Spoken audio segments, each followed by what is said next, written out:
Et si on parlait de cette chose qui vous fait penser que vous êtes trop vieux, trop incompétent, trop laid, trop moche pour y arriver. Cette chose qui vous fait douter, cette chose qui vous freine, cette chose qui vous fait spectateur de votre objectif à des milliards de kilomètres de vous. Mesdames, Messieurs, nombreux sont les livres qui parlent, qui nous disent comment atteindre nos objectifs. Nombreux sont ceux qui nous donnent les marches à suivre pour y arriver, mais ils sont minimes, ceux qui nous disent comment surmonter nos obstacles et même comment les détourner à notre avantage. D'où ma présence aujourd'hui. Je suis Sofianika Polydor, étudiante finissante en voie de communication. Aujourd'hui, je suis là pour vous faire le synopsis complet d'un livre titré « L'obstacle est le chemin ». L'obstacle est le chemin, ce n'est pas qu'un livre, c'est un guide, une lumière. Mais je ne peux pas parler de tel ouvrage sans parler de son auteur. Ce livre-là, il est écrit par Ryan Holiday, un entrepreneur, un spécialiste en marketing américain. Il est né le 17 juillet 1987. Il est surtout reconnu pour ses ouvrages qui sont inspirés d'une vieille philosophie qui est le stoïcisme. Ryan Holiday est suivi par un large public comme des sportifs de haut niveau, des leaders, des entrepreneurs et j'en passe. Dans mon exposé, je vais m'accentuer sur 3 grands points, qui est la perception, l'action et la volonté. Avant même de penser, de réagir, nous percevons. Tout est une question de perception. La perception, c'est elle qui colore notre vision du monde. C'est elle qui façonne nos pensées et influence nos réactions. La perception ne se résume pas seulement à ce que nos sens captent, mais elle est aussi mentale, émotionnelle et personnelle. Comme 2 personnes peuvent subir le même événement, mais ils vont peut-être tirer des conclusions totalement différentes. Pourquoi? Parce que leur perception diffère. Posséder le pouvoir sur ce filtre intérieur, c'est déjà reprendre le cours de sa vie. La perception, c'est la manière dont on voit et comprend les choses. Comme l'a dit l'auteur dans ses écrits, ce n'est pas ce qui nous arrive qui compte, mais c'est comment on décide de les voir. Je vais vous raconter une histoire. Il était une fois un roi qui assistait à la fainéante de ses sujets. Le roi voyait que les gens du royaume étaient devenus trop poltrons. Qu'est-ce qu'il a fait? Le roi a engagé des hommes qui vont déplacer une énorme pierre pour le mettre sur le chemin qui mène au royaume. Un jour passait, 2 jours. Les gens arrivaient devant la pierre, ils ne peuvent pas passer, ils ont rebroussé chemin. 4 jours, 5 jours, un homme, 10, 20, 50. Mais tout le monde a rebroussé chemin. Mais un jour, je me suis dit que cette personne-là, c'est un vrai homme. Il a sans doute dit dans sa tête, je ne vais pas laisser cette pierre me barrer ma route. J'ai quelque part où aller. Une pierre ne peut pas bloquer mon passage. Il a essayé de pousser la pierre avec ses mains, mais il n'a pas réussi. Heureusement, il y avait une forêt tout près de la route. Il est entré dans la forêt. Il a pris un bois pour lui servir de levier et il a déplacé la pierre avec le bois. Mais ce qui était encore plus surprenant, sous cette pierre, il y avait un sac qui contenait des pièces d'or et un message venant du roi. Dans ce bout de papier marqué « L'obstacle est le chemin ». Maintenant, quelle est la leçon morale tirée de cette histoire? L'homme n'a pas vu la pierre comme un obstacle. Il a choisi de le voir comme quelque chose seulement qui était sur la route, qu'il peut dégager. Il a dégagé la pierre de la route, il a repris son chemin. Considérons cette pierre comme quelque chose d'autre qui vous bloque. Dégage vos obstacles comme cette pierre. Parce que les obstacles, il n'y a pas trop de différence avec une pierre. Tout au long de ses écrits, l'auteur nous dit « Ce n'est pas ce qui nous arrive qui compte, mais c'est la manière qu'on décide de le voir. Ce n'est pas ce qui nous arrive qui compte, mais c'est la manière qu'on décide de les voir. » Une deuxième histoire, parce que ces histoires sont instructives. Un homme qui était à l'apogée de sa carrière, il était un sportif de haut niveau, il avait beaucoup de moyens. Il était accusé d'un triple homicide. Qu'est-ce qu'il a fait? Le jour de son arrestation, arrivé à la prison, il a dit aux sécurités, « Vous n'êtes peut-être pas le problème, vous n'êtes pas responsable de ce qui m'arrive, mais je ne vais pas manger la nourriture des prisonniers, je ne vais pas mettre l'habit des prisonniers. » Il avait quelque chose qu'il voulait faire, c'est contrôler sa pensée.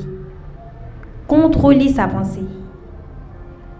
Nous ne sommes pas peut-être maîtres de ce qui nous arrive, mais on est maître de ce qu'on pense.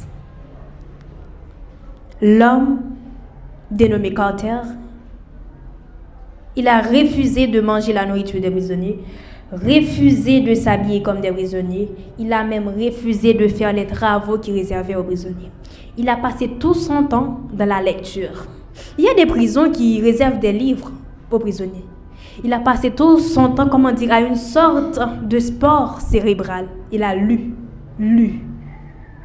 Maintenant, est-ce qu'il a décidé de voir son emprisonnement comme un obstacle? Non. Est-ce qu'il a décidé de voir son emprisonnement comme quelque chose qui pourrait l'empêcher de continuer le cours de sa vie? Est-ce qu'il a vu son emprisonnement comme la fin de sa carrière? Non. Il avait une bonne perception de ce qu'il arrivait. Le stoïcisme nous enseigne que nous avons le pouvoir de contrôler nos pensées, même si on ne contrôle pas les événements. Il n'était pas maître de sa liberté physique, mais il était maître de ses pensées. Dans la perception, il y a 3 clés, 3 points très importants, qui est l'objectivité, la maîtrise de soi, la clarté mentale et le contrôle intérieur. On peut dire que l'objectivité, c'est voir les choses comme elles sont, sans exagération ni panique. La maîtrise de soi, c'est rester calme, même en pleine crise. La clarté mentale, c'est se détacher des émotions négatives comme la peur, la colère, l'ego. Le contrôle intérieur, c'est se concentrer sur ce qu'on peut changer et ignorer tout le reste. Le saviez-vous, il y a toujours une autre façon de voir un problème. Si vous décidez que c'est un problème, c'est un problème.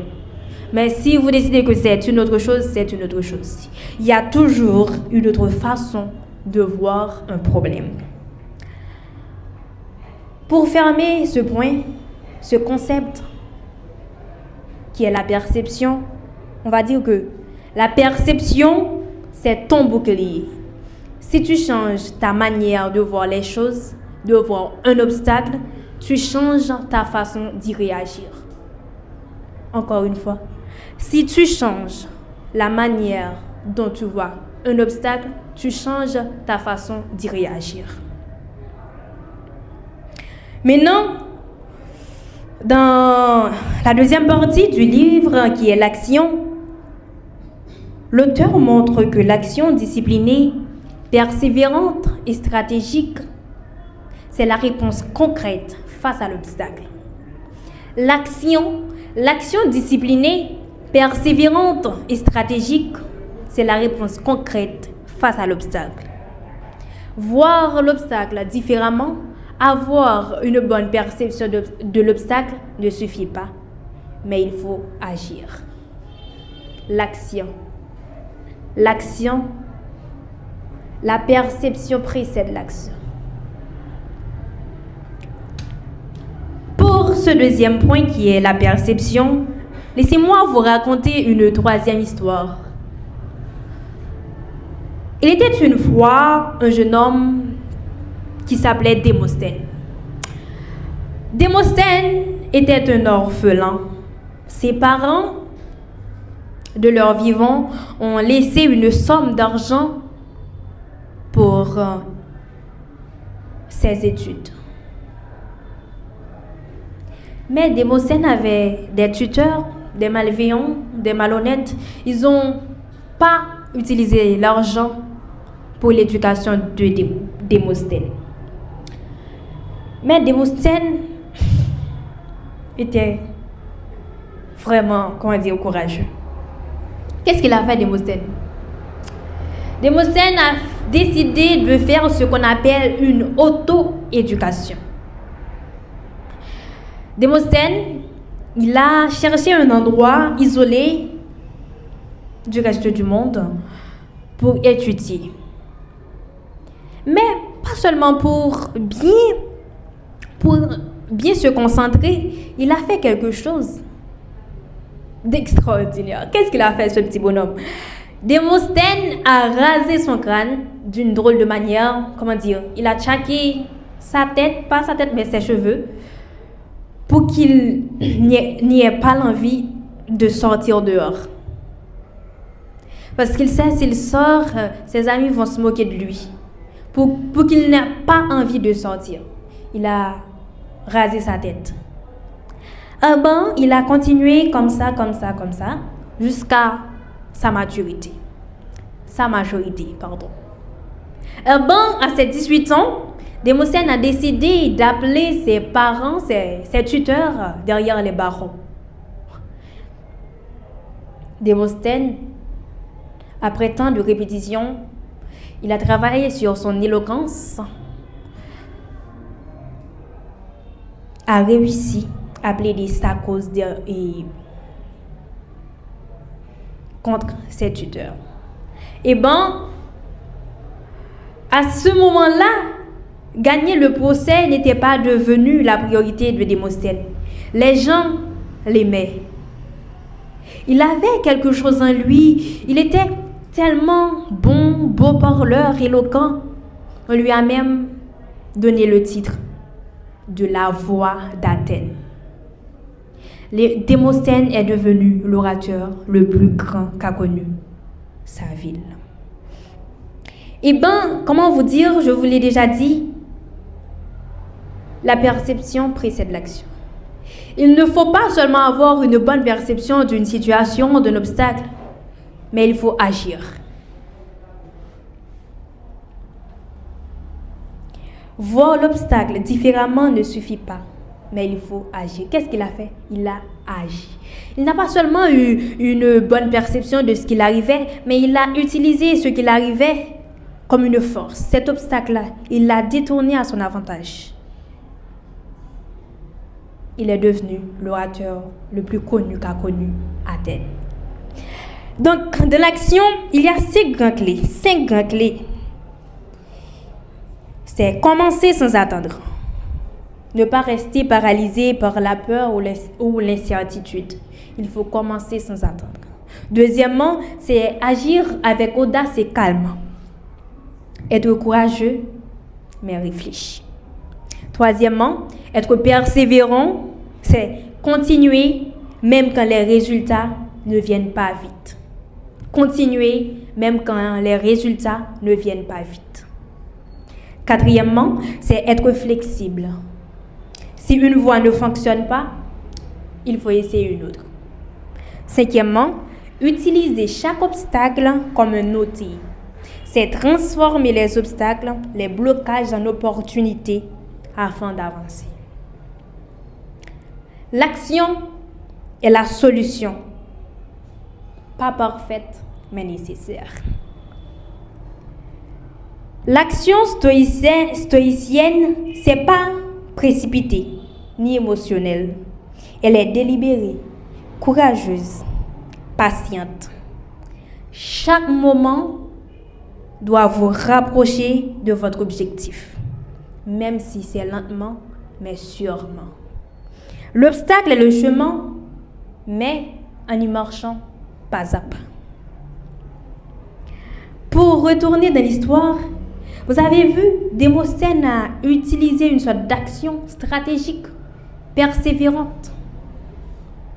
Je vous le redis, l'action disciplinée, persévérante et stratégique est la réponse face à l'obstacle. Maintenant, voyons le troisième point, qui est la volonté. Dans cette troisième partie, disons la dernière, l'auteur explore la force intérieure qu'il faut cultiver pour résister, tenir bon et grandir face à l'adversité. Si la perception est la manière dont on voit les choses et l'action est ce qu'on fait, donc la volonté est ce qu'on endure. La volonté, c'est ce qui nous reste, même quand tout va mal. La volonté, c'est ce qui nous reste quand on ne peut pas percevoir une situation d'une autre manière, quand on ne peut pas agir. Ce qui nous reste, c'est la volonté. La volonté nous permet de rester humains et humbles. Quels sont les grands principes de la volonté? Premièrement, c'est accepter ce qu'on ne peut pas contrôler. Comme disent les stoïciens, ce qui dépend de moi, je l'affronte. Ce qui ne dépend pas, je l'accepte. Ce qui dépend de moi, je l'affronte. Ce qui n'en dépend pas, je l'accepte. Deuxièmement, c'est avoir un but plus grand que soi. C'est se connecter à une mission plus vaste qui vous aidera à tenir bon dans les épreuves. Troisièmement, c'est aimer le destin. Aimer le destin. C'est ne pas juste tolérer, mais embrasser ce qui nous arrive, même les difficultés. Être résilient, c'est tenir bon sans se plaindre, trouver un sens dans la douleur. La volonté, c'est ce qui nous reste comme rempart. Quand on ne peut pas changer notre vision des choses et quand on ne peut pas agir autrement.